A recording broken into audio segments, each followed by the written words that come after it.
Oh, hold on. I gotta make the war movie. Hi, guys! Alright, well, since the last movie took 11 hours for me to make, and I finished at 5 AM in the morning, I think I'm gonna make this one a more info-packed movie and just cut the humor. So sorry to disappoint you guys that we're waiting for a comedy blockbuster. Alright, let's hurry through the details because you guys will probably know all this already. It's against the Black Dragons on January the 7th at 4 PM clan time. Times around the world are as given on screen. They may not be correct, so please check. The rules are it's a P2P war. The world decided on the day by the leadership. The war zone's the greater demons. No teleporting, no returning after dead, no leaving the war zone, no allies, no friends, no mass recruitings, and applications close at New Year. We're in Team Cape 17. BD is in Team Cape 49. We attack, they defend. We are to meet at World 54 upstairs in Juliet's house. That's on the screen now. Don't forget to sign up to war if you haven't done so already. We have never had such an important war in our history as a clan. This one decides the future of WG. We've lost 2 rune wars now and a steel war, plus 2 mini wars. If we lose this one, morale is going to crash and our raids are going to end up even worse. If you don't want that, I strongly suggest you come to this war, no matter how early or late it is for you. If we win, you can enjoy more successful raids due to the generated morale, and as a result more members will start coming and raids will be more successful, and what we'll have is a good snowball effect. So please do strongly consider coming, as this is the most important war we would have ever had. Your future in this clan. Alright, we're already in part 2. A little bit about the Black Dragons. Their combat requirement is 95 combat or 92 combat with 85 ranged or mage. Their greatest strength is ranged, and they have several players over 90 ranged. They also have 21 members over 110 combat at the time of recording this movie. Their site is as shown on the screen. They have less pay-to-play experience than us, but their organisation is excellent. They have very similar levels to us. So in this war expect a lot of archers and warriors, but not too many mages. That doesn't mean they won't have any. They will have quite a few. They have 200 active members. Expect them to bring 150 to the war. I guarantee they will bring more. For the hit list, you've got 4 names to remember. Desire to Kill, Aladdin, and they are the 2 leaders, and their co-leaders, Finn Layson and Ruby Pyro. If you can't find these people on the war field, not to worry. These people are not crucial to the war in any way, but I do have a feeling that they will be integral to the enemy's morale. Killing them will not mean that the enemy will spam any less, but who knows, they might have an important role to play in the war. It's better to kill them first. If you can't find any of these 4 people, attack the nearest mage. Here's an important part. Listen to this and pay close attention. I'm going to be going through each of the items that every combat style must have. There are to be no variations on what I ask for. Warriors, here is your list. I want a warrior helmet, amulet of power, Team Cape 17, rune plate mail, rune legs, gauntlets, cooking gauntlets preferably, adamant boots, abyssal whip, granite shield. Now, take a look at your mage defense. It's quite low. I had considered giving you a dragon hide body instead of a rune plate mail, but then I realized that it would be just far more convenient to take out their mages first, since they don't have too many. So this is why it's important to take out their mages. Imagine if you were getting attacked by an ancient mage and you were wearing no armor at all. Well, it's worse than that, because you actually have negative defense for mage. So that's why mages are so powerful. They can attack you as if you were wearing no armor at all. So please, please, please, go and attack them first. No dragon hide. As for the weapon, I do want you to take an abyssal whip and protect it, but obviously that can't happen for everyone. If you seriously cannot afford or borrow an abyssal whip, get a dragon scimitar and remember to use the special attack often. It takes away their prayer for 5 seconds, and those 5 seconds can be very valuable. If I know for a fact that you have an abyssal whip, or you can afford one and haven't taken it, I will be following that up. As for your inventory, you should have a 4-dose superset and a 4-dose prayer potion. You can substitute the prayer potion for an energy potion if you don't have a whip to protect. Oh, and don't forget your rings of recoil. Your entire inventory apart from the potions should be shark, no empty spaces for loot, and especially no telly runes. As for the Amulet of Power, I prefer that to an Amulet of Glory because it actually enhances your stats a lot better than an Amulet of Glory. You have so please don't take Glory and take 90 plus range to do you a lot better. You require an Archer helmet, an Amulet of Power again because it does better than an Amulet of Glory for you as well, a Wilderness Cape, Black Dragonhide Torso, Black Dragonhide Chaps, Black Dragonhide Vambraces, Adamant Boots, yes, Adamant Boots, and a Magic Bow. Take 500 rune arrows. Of those rune arrows, about 30 should be poisoned. Have with you also a Ring of Recoil. Your inventory should be 2 ranging pots, 4 dose, and everything else should be shark. Apart Mages, from your you have it hardest for arrows. You require a Farseer helm, an Amulet of Glory, not Power, because the Amulet of Glory will serve you better, a Wilderness Cape, Split Bark Body, yes, Split Bark Body, that is a must, Mystic Robe Bottom, Mystic Gloves, Mystic Boots, your Ancient Staff, and a Granite Shield.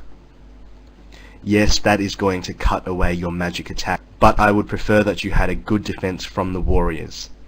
Mages, you can't have it any other way, so please go find yourself a Split Bark Body and a Granite Shield.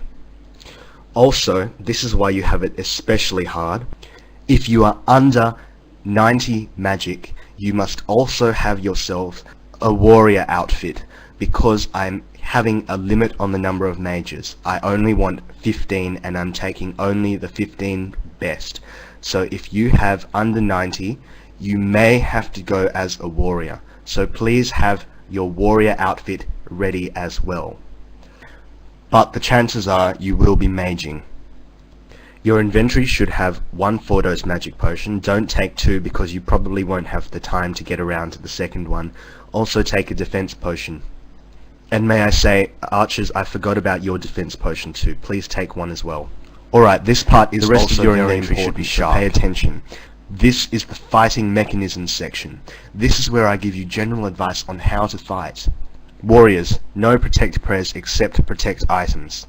Mages, you'll have protect from ranged on at the beginning, but you will take it off later. I'll tell you more about that in the war plan. Warriors, kill the mages first. I've already told you why. They're very lethal. Warriors, only use your protect press when you're being piled, and in that case you run around the greater demons in a formation that is being shown on the screen right now.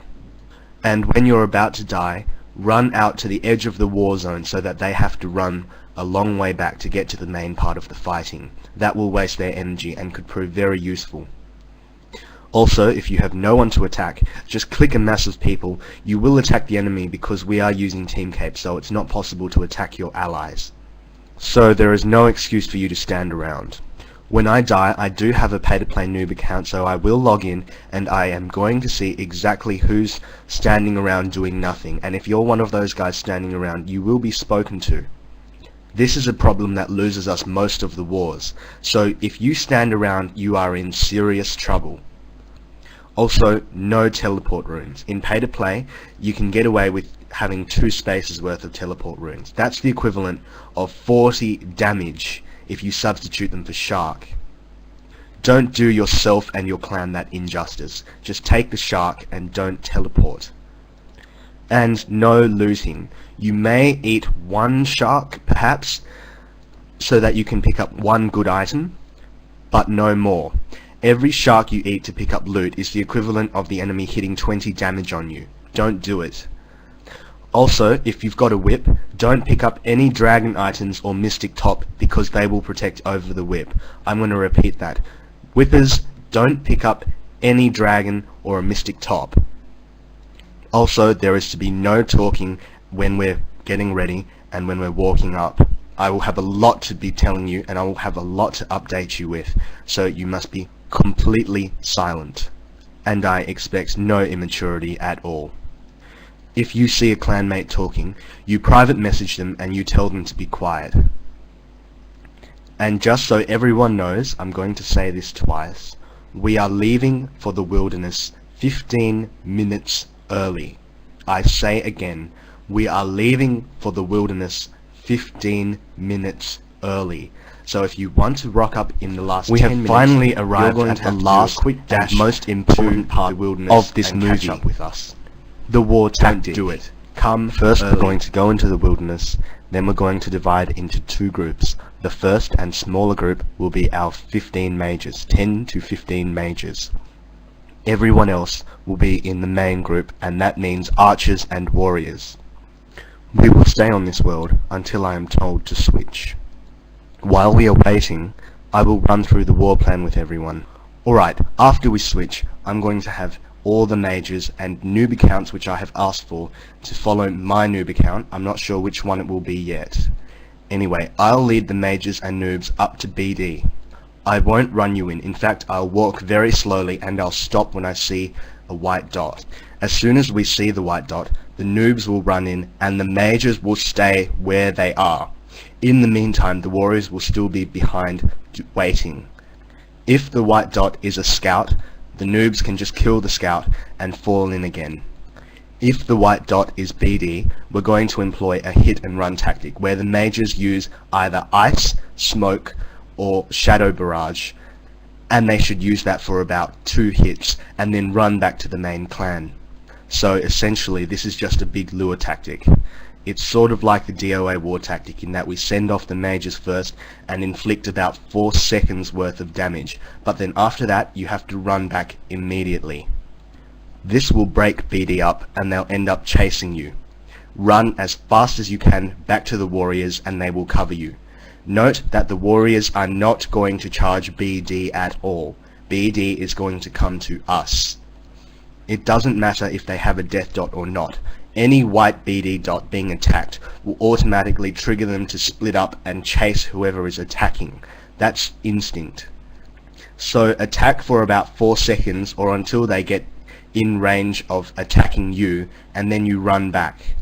As soon as you get back, you, the rangers, and the warriors can all attack the first BD members to come. That helps because we know exactly who to pile first. And by the way, the reason why I sent the noobs up to take care of BD first is so that they act as a distraction so that BD does not target the mages first. That should give you a chance at escaping. From then on, it just depends on effective piles, really. So I'll go through that tactic one more time really quickly. Arrive 15 minutes early, explain the war tactic, switch, send mages and noobs up first. When we get to BD, the noobs charge, and then the mages will follow. Attack for a few hits, run back, and the warriors and archers will cover you.